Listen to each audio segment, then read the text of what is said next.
आज संध्याकाळी आमचा मस्त असा गावरान चिकन बनवायचा बेत होता. कारण काकीच्या हातचं चिकन आम्हाला खूप जास्त आवडतं. तर आणि मला पण शिकायचं होतं त्या कसं बनवतात. तर त्याचीच तयारी चालू होती सगळी इकडे. आणि इकडे चिकन शिजवून घेतलं होतं सगळं आणि इथे चिकनचा रस्सा बनवला होता. आणि ही बिर्याणीची तयारी केली होती सगळी. राईस शिजवून घेतला आणि बिर्याणीचं फोडणी द्यायला घेतली सगळी. काकी मला एक एक करून सांगत होती कसं बनवायचं. तर तसं मी सगळं घेतलं बनवायला. त्याच्यामध्ये कांदा, टोमॅटो, मिरची, आलं लसूण पेस्ट, इकडं राईस आपला शिजून रेडी झाला होता.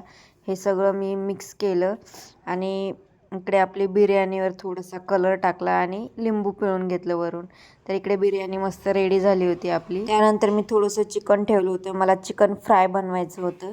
तर ते बनवायला घेतलं मी. असं मस्त इकडे चिकन फ्राय बनवून रेडी झालं होतं. नंतर असा रस्सा, बिर्याणी आणि चिकन फ्राय मस्त खायला घेतलं.